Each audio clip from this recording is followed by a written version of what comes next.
Uma boa tarde, na paz do Senhor, passando aqui para compartilhar uma reflexão bíblica que está embasada em Lucas 1, Evangelho de Jesus Cristo, segundo escreveu o doutor Lucas, capítulo 1, o verso é o de número 25, que nos diz assim: assim me fez o Senhor nos dias em que se atentou em mim para destruir o meu opróbrio entre os homens.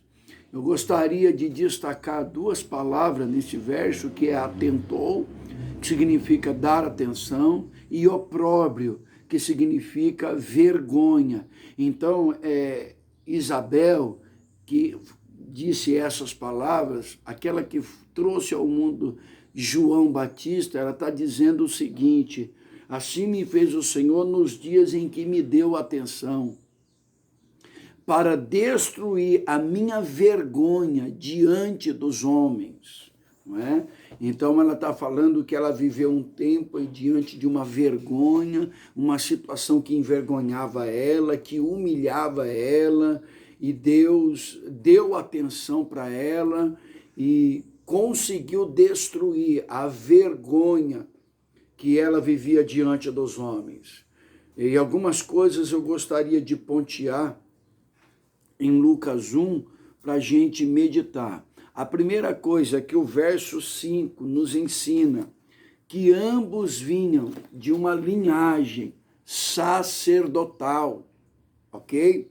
Olha só o que está escrito: e existiu no tempo de Herodes, rei da Judéia, um sacerdote chamado Zacarias, ou seja, Zacarias, esposo de Isabel, vinha da linhagem sacerdotal.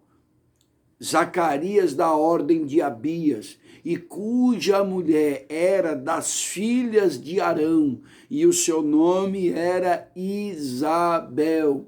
Então é interessante a gente entender isso, que ambos vinham de uma linhagem sacerdotal, ok? Ele era sacerdote da ordem de Abias, e Isabel, sua esposa, era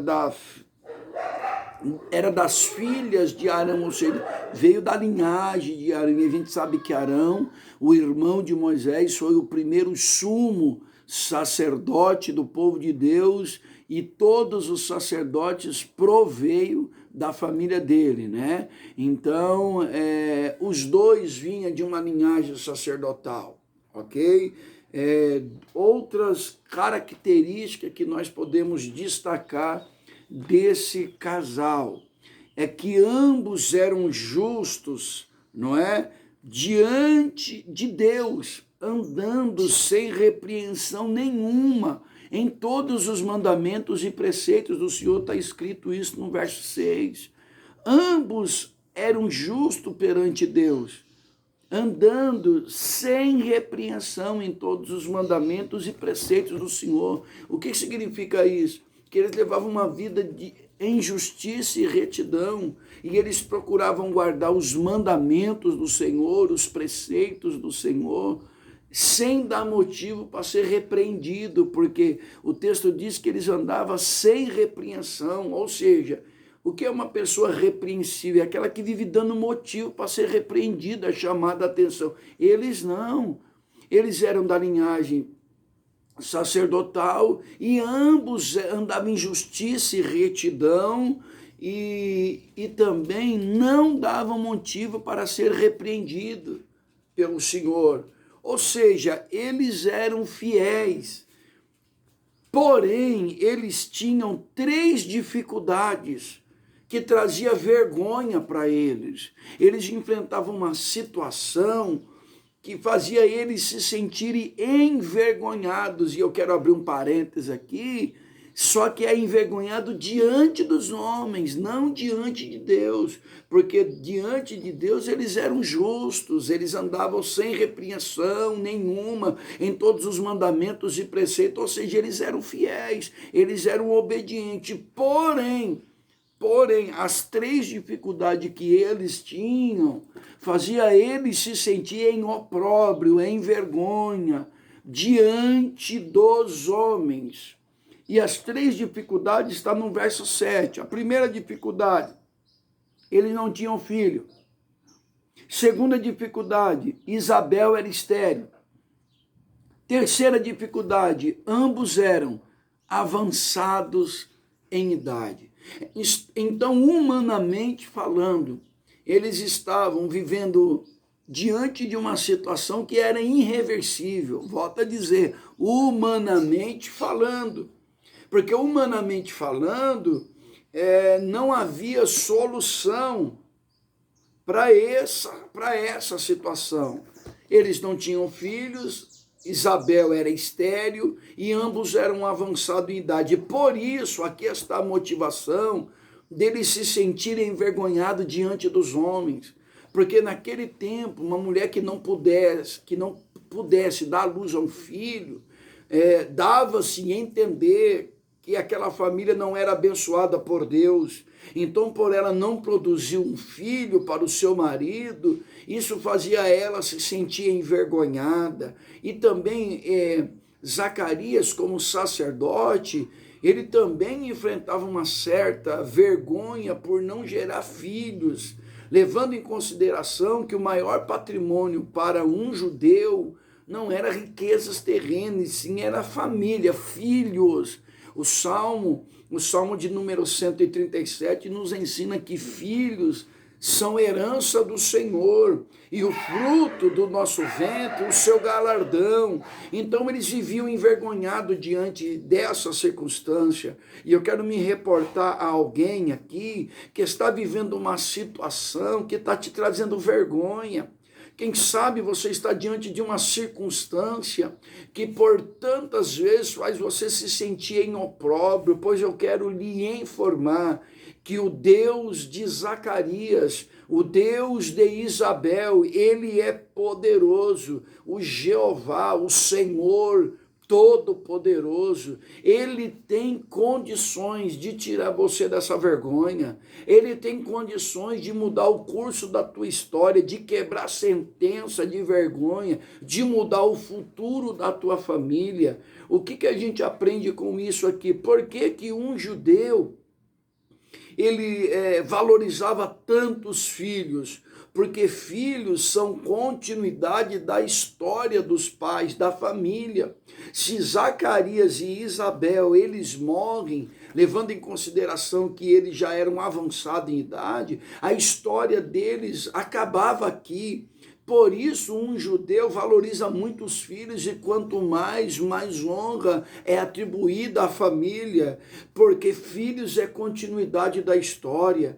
Quem sabe eu estou falando com alguém que está achando que a sua história chegou no ponto final. Quem sabe você olha para as circunstâncias, são tantas vergonhas, tantas humilhações diante dos homens, que você olha e não vê um escape, não vê uma saída. Deus é poderoso de fazer um caminho de milagre no meio da sua história e abrir uma porta de honra para a tua vida. Não desanime em nome de Jesus. E aí a Bíblia vai nos informar que quando Zacarias ele vai oferecer, na ordem da sua turma, o sacrifício, ele foi exercer o seu ofício sacerdotal no templo. Porém, quando ele foi exercer o seu ofício sacerdotal no templo, diante de Deus, ele recebeu a visita do céu. Olha que interessante que está no verso 8. E aconteceu que, exercendo ele o sacerdócio diante de Deus, na ordem da sua turma, olha lá o verso de número 11. Um anjo do Senhor lhe apareceu, posto em pé à direita do altar do incenso. Olha o que o anjo vai dizer para ele, o verso 13. Mas o anjo lhe disse: Zacarias, não temas, porque a tua oração foi ouvida, e Isabel, tua mulher, dará à luz a um filho, e lhe porás o nome de João. Ou seja, quando ele vai exercer o seu ofício sacerdotal no templo, diante de Deus, um anjo aparece à direita do templo, e é Gabriel. Ele mesmo diz no verso 19 que ele é Gabriel, que ele assiste diante de Deus. Quando ele foi oferecer o ofício sacerdotal, Zacarias, ele recebeu a visitação do céu. E o anjo olha para ele e diz: Zacarias, não temas, porque a tua oração foi ouvida. Presta atenção um pouquinho nesse detalhe. Se o anjo chega para ele e diz: Zacarias, não fique com medo, a tua oração foi ouvida e a tua mulher dará luz a um filho, o que eu entendo com isso? Que Zacarias já vinha orando por um filho há muito tempo. Então, o que o anjo fala? Olha, a tua oração foi ouvida e Isabel, tua mulher, dará luz a um filho. Resposta de oração. E quando que a resposta da oração chegou? Quando Zacarias fazia aquilo que Deus colocou na mão dele para ele fazer. Escuta o que eu vou lhe dizer. Aquilo que Deus pôs na sua mão, continua fazendo. Continua exercendo aquilo que Deus pôs, continua granjeando o talento. Pastor, o senhor não sabe a vergonha que eu enfrento, o senhor não sabe o opróbrio que eu estou enfrentando, a vergonha que eu estou passando, a humilhação. Zacarias e Isabel passavam por isso também, mas ele não deixou de fazer o que Deus colocou na mão dele, por causa da vergonha e da humilhação. E quando ele estava trabalhando naquilo que Deus colocou na mão dele, o céu visitou ele. E quando o céu visitou ele, o céu trouxe a resposta que ele tanto precisava.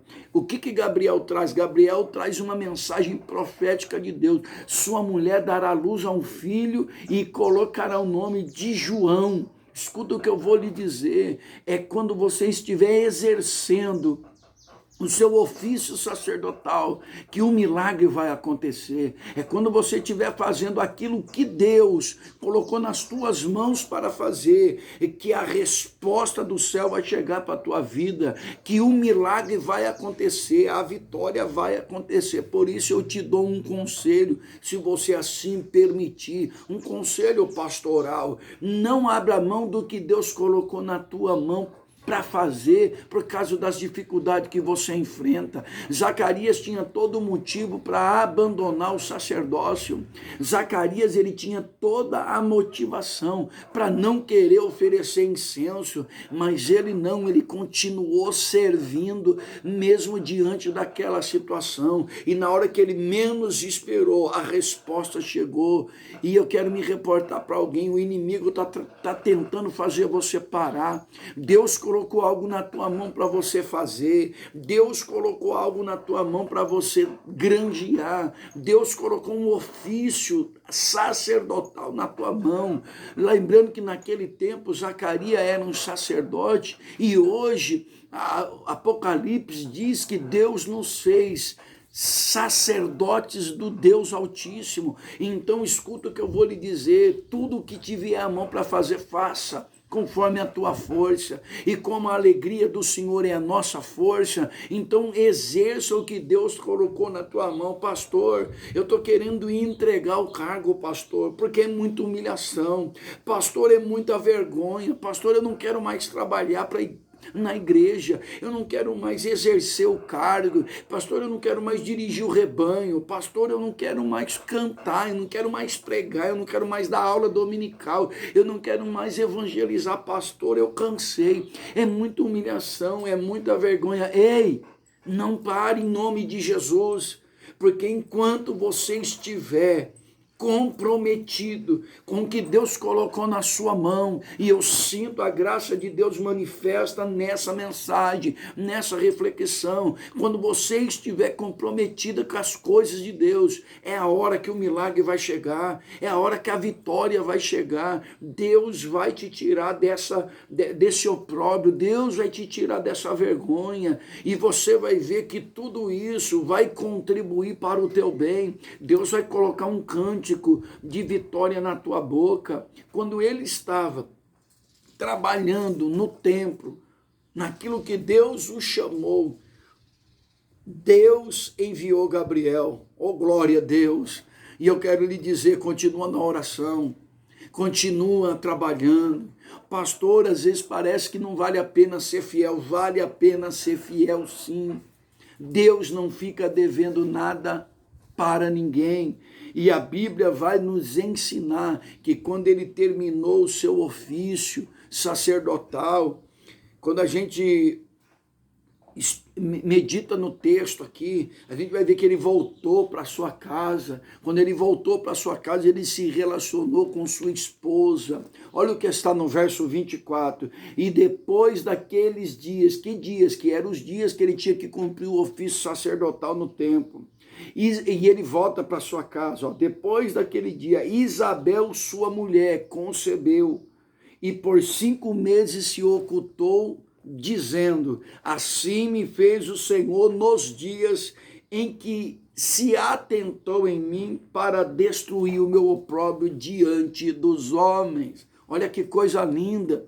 Quando ele volta para sua casa, ele vai relacionar-se com sua esposa. O texto vai dizer que ele chega para o anjo, está lá no verso de número 18, ele diz assim: como eu vou saber isso, sendo que eu já sou velho, e minha mulher é avançada em idade? Quando Gabriel diz para ele que a mulher dele vai engravidar, ele fala: mas como vai ser isso? Eu já sou velho, minha mulher é avançada em idade. Deixa eu lhe dizer o que é que Zacarias está. Embora era um sacerdote, embora era fiel, era justo, ele foi tomado de um momento de dúvida, de incredulidade, e todos nós passamos por isso.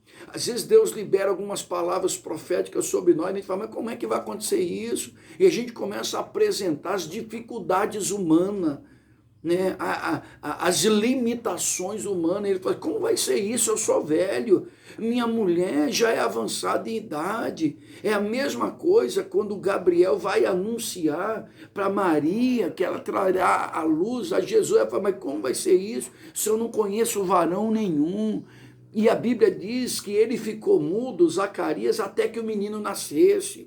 E ele escreveu numa tábua como seria o nome do moço que viria, João. E sabe o que significa a palavra, o nome João, na etimologia? Etimologia é uma matéria da teologia que traz o significado dos nomes hebraicos para o português. João significa graça. Demorou, mas olha o que Zacarias e Isabel gerou: graça. Porque quem é João? É o precursor de Jesus Cristo, é o que vai preparar o caminho para Jesus vir. Você lembra que João veio na frente preparando o caminho? Você lembra que ele disse: importa que eu diminua e ele cresça? Ou seja, naquele momento, Zacarias, por mais que era avançado em idade, ele foi tomado de um momento de dúvida, ele foi tomado de um momento de incredulidade. Por conta disso, ele ficou mudo.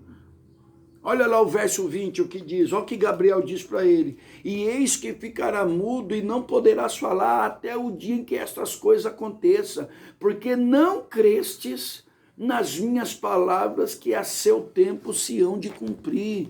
Mas quando nós estamos diante da humilhação, da vergonha há muito tempo, existem coisas que a gente fica com alguma dificuldade de crer. Eu quero fazer uma pergunta: quem nunca duvidou de algo? Quem nunca se pegou questionando algo de Deus? Mas quando Deus libera uma palavra profética, ele é fiel para cumprir, porque Deus, ele não está limitado ao tempo dos homens. Ele não está limitado à circunstância dos homens. Olha o que Zacarias diz: como vai acontecer isso?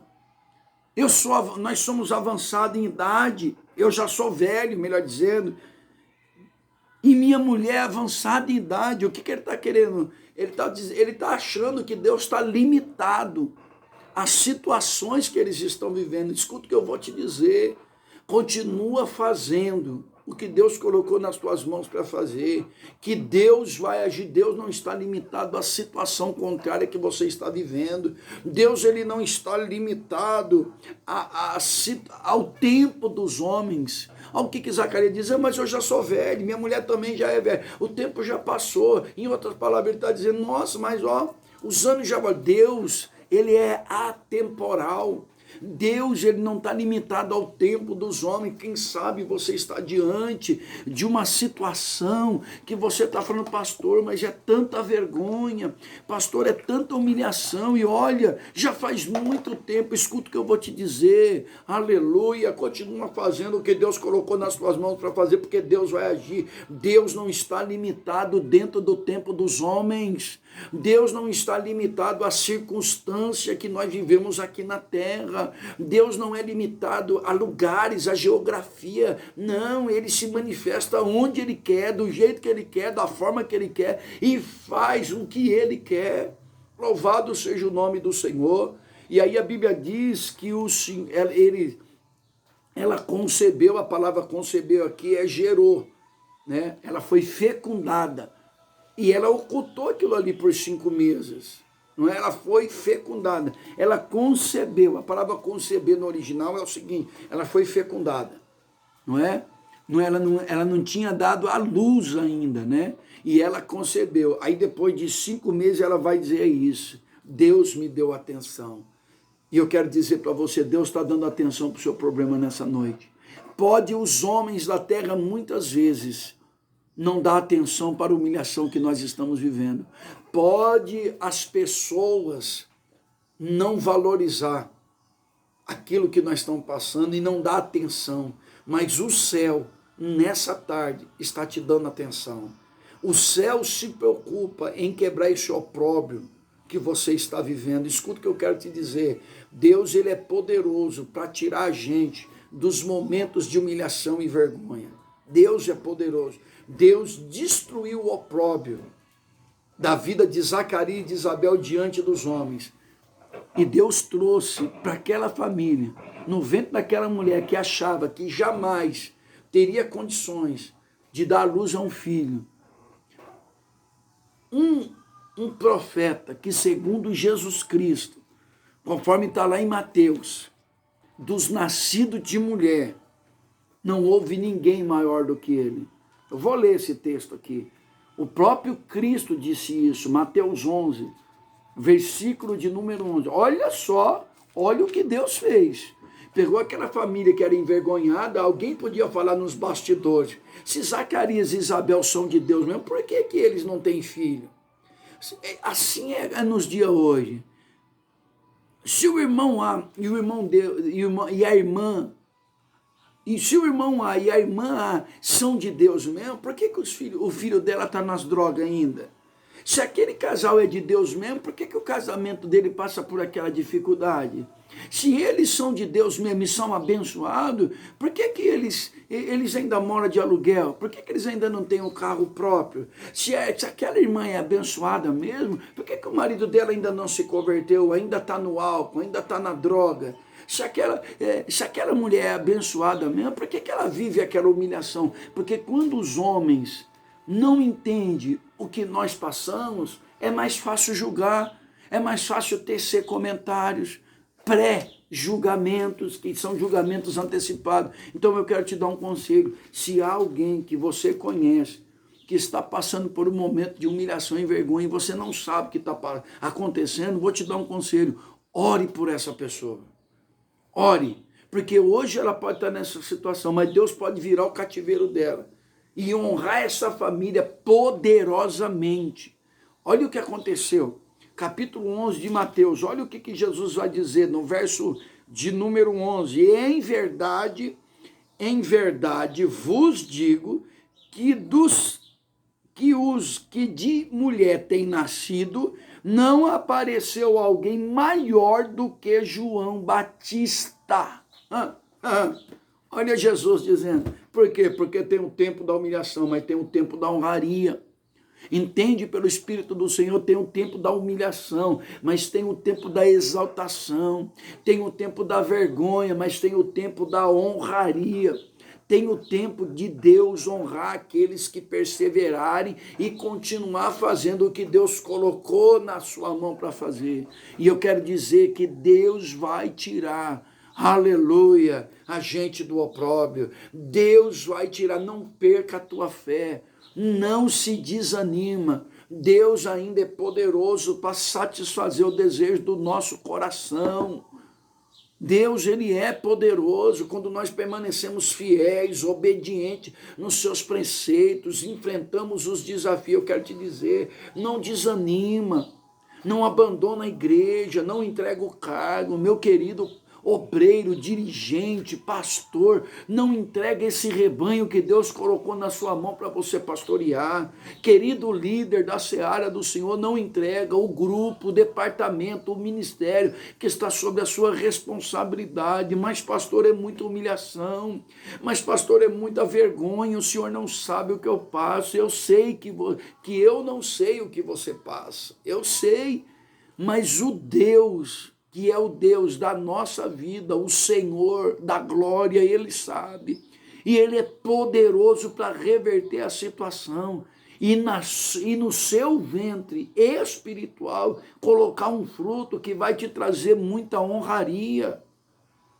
Quantos de nós já não passamos por muitas vergonhas e humilhações, e nós suportamos, perseveramos, e hoje nós bebemos, por bondade de Deus, o cálice da honra de Deus, por onde a gente passa, no abrir e fechar da nossa boca. Por quê? Porque nós continuamos perseverando naquilo que Deus colocou na nossa mão para fazer, o propósito que Ele colocou no nosso coração, o chamado que Ele nos fez, e hoje nós bebemos do cálice da honra de Deus.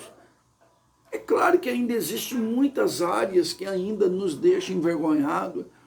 Nós somos humanos, somos dotados de limitações, de fraqueza, mas em nome de Jesus não desista. Eu tenho essa palavra para o teu coração. Deus é poderoso para destruir o teu opróbrio diante dos homens e honrar a tua família. Deus é poderoso para colocar, para extrair da tua família uma ferramenta poderosa para o reino de Deus. Deus é poderoso para fazer do seu ministério um ministério fecundo, produtivo, um ministério que vem abençoar tantas vidas. Olha só, João Batista deu trabalho, porque para ele vir, a família dele teve que suportar aquela humilhação e a vergonha, mas quando ele veio, gente, ele veio para abençoar tantas vidas. Hoje ainda somos abençoados pelos ensinos de João Batista. O testemunho de João Batista fala mesmo depois que ele morreu. Por isso, permaneça, porque da tua família pode gerar graça. Do teu ventre espiritual pode gerar João, que significa graça. Fica na paz do Senhor, meu irmão. Não desista do teu chamado. Não desista do talento que Deus colocou na tua mão. Não desista daquilo que Deus colocou na sua mão para você desenvolver. Em nome de Jesus. Amém.